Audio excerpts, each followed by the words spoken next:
Hello, everyone. Today we'll start talking about Stump's article on the problem of evil. And Stump's article is a response to the problem of evil. So she's a theist person who thinks that it's reasonable to believe in God and it takes the problem of evil very seriously and is trying to engage with it. And there are many things that make this article wonderful. One of it is that she does a great job of situating her argument within the literature on the problem of evil, especially a literature that appeals to freedom of the will as a way of trying to justify the existence of evil in the world. So she begins by presenting the traditional problem of evil, and here is the way in which it is traditionally presented. So the traditional problem of evil is presented as an incompatibility between a group of claims. One is that God is omnipotent, God can do everything. One is that God is omniscient, God knows everything. One is that God is perfectly good. So these three claims are taken to be like three of the essential characteristics of God. Something counts as God if it has those characteristics. And then people note, hey, but if you look around, there is evil in the world. So something seems amiss, right? It seems that a God with these characteristics wouldn't permit evil. So there's a kind of incompatibility between these facts, and giving up on the existence of evil seems wrong because obviously there's evil around us. So then God doesn't exist, or it is reasonable to think that God doesn't exist, seems to be the natural response to these claims.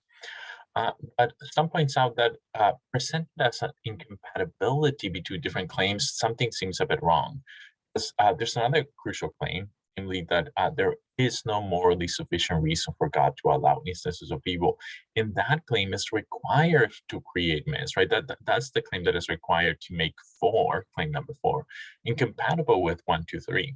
Because if God does have a morally sufficient reason for permitting evil, then it's fine for God to be omniscient, omnipotent, no good, and evil exist. Why is that fine? Well, because God has a sufficient reason for allowing it. So the real battle is about five. The real battle is whether or not God, in fact, has a sufficient reason for allowing instances of evil. And that's where the battle is. And that's where the battle that she's entering. She's going to try to argue that, in fact, there is such a sufficient reason. So it's a pretty high bar. So is five true?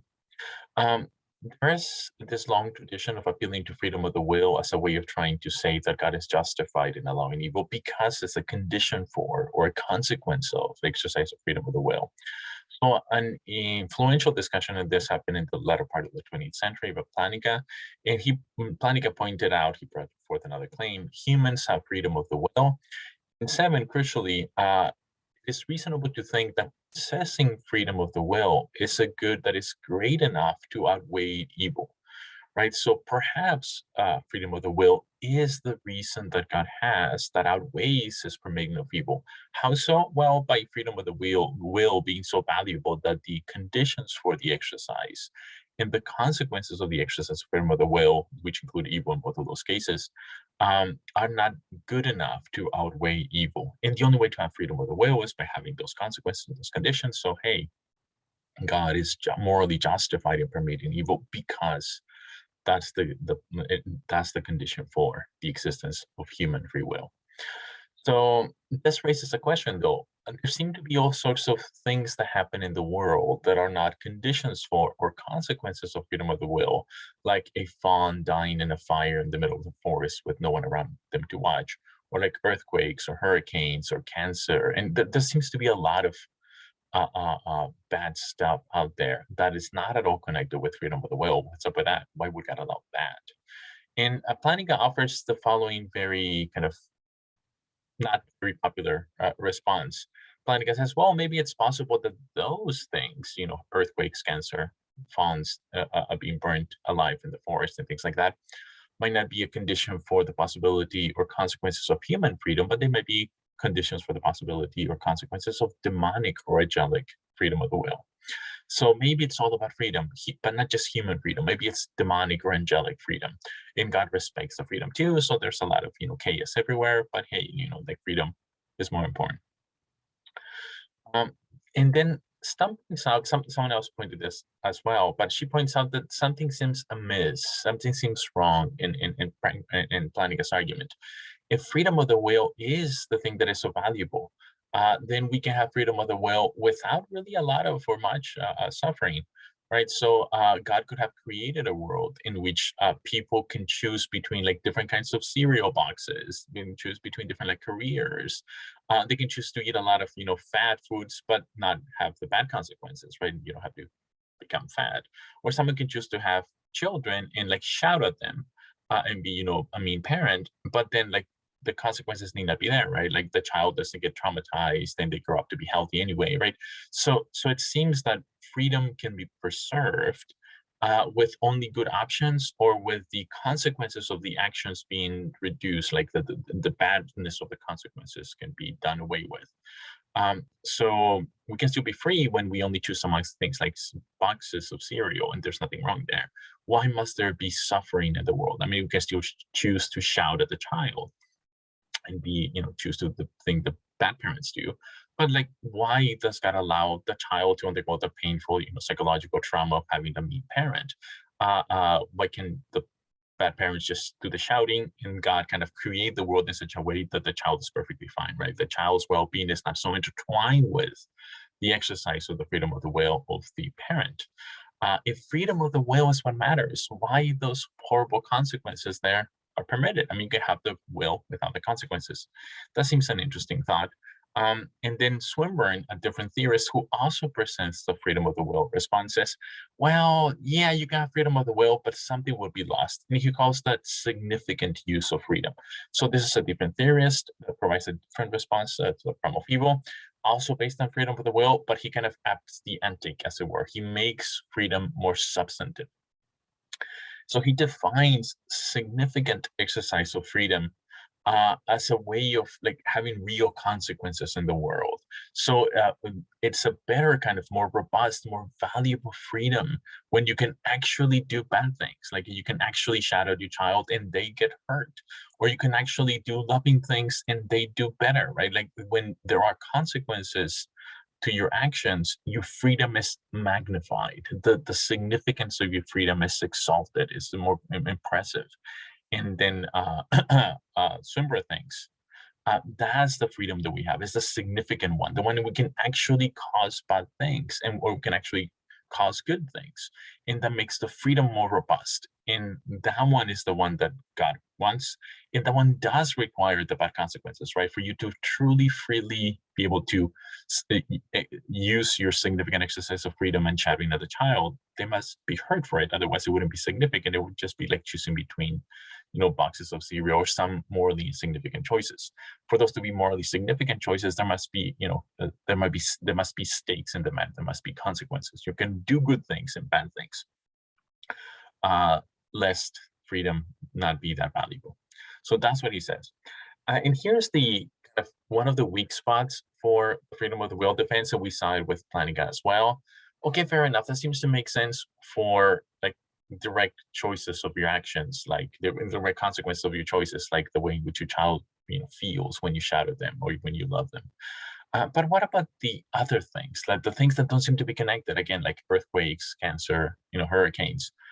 Why those? Like that still seems pretty puzzling. And here's what Swinburne has to say. Well, they are occasions or conditions for the exercise of freedom, significant freedom.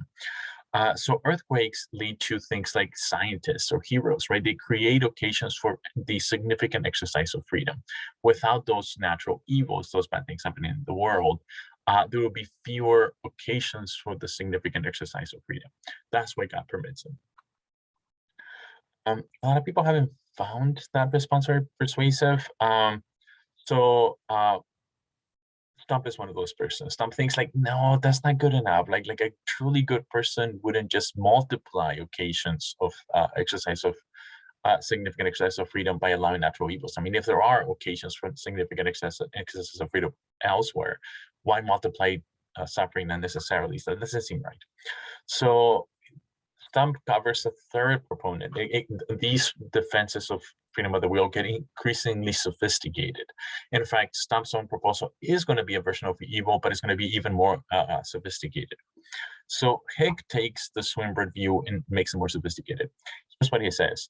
Well, like the kind of freedom that God cares about that justifies the existence of evil is not merely, it is like Swinburne says, significant exercise, but a significant exercise of freedom in the enterprise of soul making, says John Hick. And what he means is something like, it's not merely that you can shout at your child and get be hurt, or you can treat them lovingly and they feel good and so on, but that in making small decisions, you shape the kind of person you are, right? So you have this choice of destiny that is the consequences of your choices. You act in a way that builds your character, that forms the kind of person you are. You can, in the real sense, become like Hitler. And in another real sense, you can become like Mother Teresa, right? So there are these great exemplars of horrible, vice, Hitler, or great virtue, Mother Teresa. And part of the kind of grandeur or value of your freedom is not merely you can act in a significant way, but you can shape your character in the way that in the long run you can become great, like Mother Teresa, or despicable, like Hitler. It is the range of possible destinies that hang on your choices that magnifies the value of your choices. That matters, says Hick. So the enterprise of filmmaking is, creating your own character. So again, here's the main question again: what about natural evil, the one that connected with freedom choices? In Hick has a very similar response than Swinburne did. Earthquakes, cancer, and so on. They're there, and they're there permitted to exist to allow for occasions for character formation. Right? Mother Teresa wouldn't be Mother Teresa unless there was so much, suffering and pain and poverty that she came to alleviate. The prospect of being a great Mother Teresa or heroic person depends upon the presence of calamities that must be overcome. So he has a very similar kind of response than Swinburne did. Stump is also not impressed. She thinks that doesn't sound right either. And here's her particular objection. It is incredible that evil would be permitted for the development of a character like compassion. And yet in the afterlife, these are Christian stories, right? There's an afterlife. Those very character traits that would be formed by exposure to evil wouldn't be permitted, right? Like if you make it to heaven, then compassion doesn't make any sense, because compassion is a response to the suffering of someone else, and in heaven there is no suffering. So there's something weird in these Christian responses to the problem of evil, because the very goods that are pointed to as the conditions for the development of the character, things like compassion and so on, those things will be left behind going to heaven. And that makes the plan kind of uncomfortable. And Stump thinks that good God wouldn't allow that. That seems like not a great plan. So anyway, all of this is set up for her own account. In fact, today's lecture is just going to be set up for her account. Her actual account will have to wait until next time. But this is part of the setup. Things get increasingly more complicated in terms of the freedom of defense. And a crucial move that Stump makes is by saying that what has gone wrong with previous thinkers, like the ones we talked about, is that they don't make use of much more kind of robust resources within particular theistic traditions. So the problem of evil, she thinks, it's very hard to tackle if you just talk abstractly the philosopher's God, right? God, omnipotent, omniscient, omnibenevolent God. But if you embed it in a particular religious tradition and you bring in a lot of the resources, cognitive resources, theological resources of those traditions, she thinks it is feasible to have a response to the problem of evil. And it's crucial to note that she's not wrong here, right? If someone were to argue for God by saying something like, the Bible was an inspired work, the Bible was inspired by God. Premise number one. Premise number two, God couldn't have inspired the Bible unless God existed. Therefore, God exists, right? Like that kind of argument is something has gone wrong with that argument. Why? Because it's trying to prove God. But the first premise of the argument, namely that the Bible is inspired, presupposes God. So the argument really didn't go anywhere. It's what philosophers call begging the question, assuming what you're trying to prove. And here, one might think that Stump is doing the same thing. She's appealing to the Christian view when the Christian view is being attacked. But she points out incorrectly that when one is defending one's view against one's objectors, it is perfectly legitimate to appeal to one's view. And that's what she's doing. She's responding to the atheist that brings forth the problem of evil, not just as a way of justifying the atheist's belief in God, but also as a way of showing the irrationality of the theist belief in God. So in that dialectic context, it is perfectly acceptable to appeal to one's view, she points out. And again, she's correct. So here's the thing that she brings forth from the tradition. One, or premise number 8, Adam fell, right? The original sin story. Uh, 9, and this appeals to the natural evil part. Natural evil, in some deep sense, enter the world as the consequences of Adam's fall, of original sin.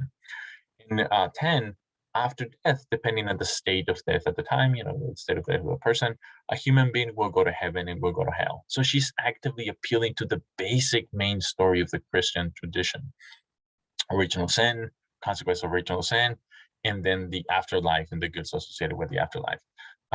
And Stump thinks by embedding the response to the problem of evil in this Christian tradition, much more reasonable response will come. But she's also aware that by bringing in all of these theological considerations, like very serious philosophical questions emerge. And here are some of those philosophical questions that must be addressed, right? By bringing these theological considerations to bear in the dialogue, now the atheist can ask, oh, how credible is to believe those things? And the theist must have good responses to those questions if the theist is to be reasonable. So here are some of the very hard questions that emerge by saying these things. One, is hell morally justifiable? Wait a minute, if evil makes it seem like God doesn't exist because allowing evil seems more problematic, hell makes it seem even worse. Hell is eternal torment or something like that.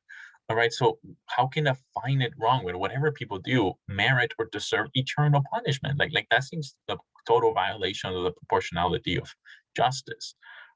So wouldn't a wholly good being want everyone to go to heaven, right? Go back to 10. 10 says some people go one way, some people go the other. Like that seems to raise the problem of evil in a new, more intensified way. So wouldn't a good being give people more chances to get into heaven, for example, things like that? And all of those are legitimate philosophical questions. And Stump thinks a reasonable theist must have good, credible answers to these questions. And she tries to gesture that way. She says, I don't have time or perhaps expertise to actually answer these thoroughly, but here are some steps. And she gives us 2 cool ways of dealing with one, challenging the challenging idea of hell, and then one having to do with original sin and evolution. So let's look at those briefly. So she thinks this is what Dante meant. So she calls this Dante's hell. So let's think about how a good God can allow the existence of hell.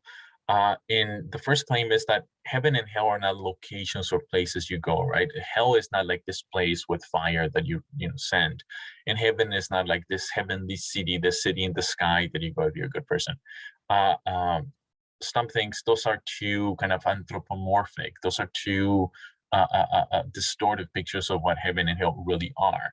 Heaven and hell are ways of relating to God. What does that mean? Well, it means something like this. Heaven, claims Stump, is ultimately something like union with God, being in a kind of relationship with God. And that relationship crucially involves willing as God wills, right? So God in her picture is goodness itself. God, part of what makes good. God is that God wills everything that is good for its own sake. So to be in heaven is to be in union with God in such a way that one, the person that's in heaven, wills the same way that God wills. In other words, he who's in heaven wills everything that is good, to the extent that is good for its own sake, right? So there's this kind of absolute maximum state of virtue that is required for being in heaven. In fact, that is heaven. To be in heaven is to have this kind of relationship to everything that is good to the extent that is good. So to love what is good because it is good, and to will what is good because it is good to the extent that it is good. That's a condition for heaven, right? In some sense, that's the essence of heaven. In contrast, hell is its opposite. Hell is complete separation from God. And again, God understood as goodness itself. So to be in hell is to be in this state in which one wills that which is contrary to what God wills. But God wills what is good, right? So to be in hell is to will what is bad, is to will what is vicious, is to will what is self-destructive, is to will what is toxic, right? It's this kind of weird psychological state of self-destruction. So um, the thought is something like God is permits hell because God does not have the power to make people freely will anything. And still, this is the free will defense. In heaven and hell just are the consequences of the logical consequences of the choices that we make. Either we start choosing what is good because it is good, and we gradually form our characters to love what is good and be virtuous, or we start loving things that are bad and self-destructive and vicious, and gradually start, forming our character in that way. We become being courageous or coward, loving or hateful, and those are the only two options really. And heaven and hell are the logical consequences of forming your character in a particular way. So this is like Hicks' soul-making story, but like maximized, right? Hell is the logical consequence of choosing self-destruction. Heaven is the logical consequence of choosing the right thing. And then you're stuck one way or the other. The thought is, once you make it all the way to hell, like here's a picture of Dante's hell, Satan in the bottom of hell, and he's frozen, self-absorbed, right? He's frozen there because he doesn't move, he doesn't do anything. He's so self-absorbed that he's just thinking about himself. In fact, there's a scene in Dante's Inferno in which Dante walks by Satan, and Satan doesn't notice him. Why? Because he's so self-absorbed. He's so vicious. He's so narcissistic. He's so self-absorbed that he doesn't see anything around himself. And that is hell. Like that's the deepest bottom of hell, when you're so self-absorbed that you're self-destructive, that you don't do anything but consume yourself with your own pretended glory that you don't have. But anyway, the point is that Satan is doing that to himself by his own choices. He has reached the point if we just continuously doing it, he's stuck there. And not even God can will him out of there. And the same thing happens to people that go to hell, is the thought. And the same thing happens to people that go to heaven. They're just the natural, logical consequences. So they're choosing the good or the bad. So our choices gradually build our character, either in conformity with God's will, that is what is good, or contrary to it, that is what is bad. And then the gradual forming of a character leads to fully virtue or fully vice, and one just is for heaven, one is the other is hell.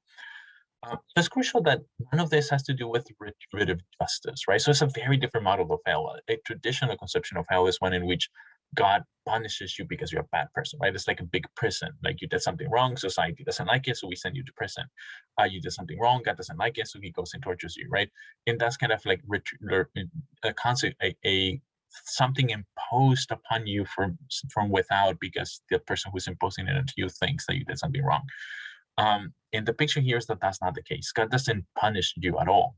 God just lets you have your character that you choose for yourself, but your character is vice, right? So the torture of hell just is your obsession with your own vice.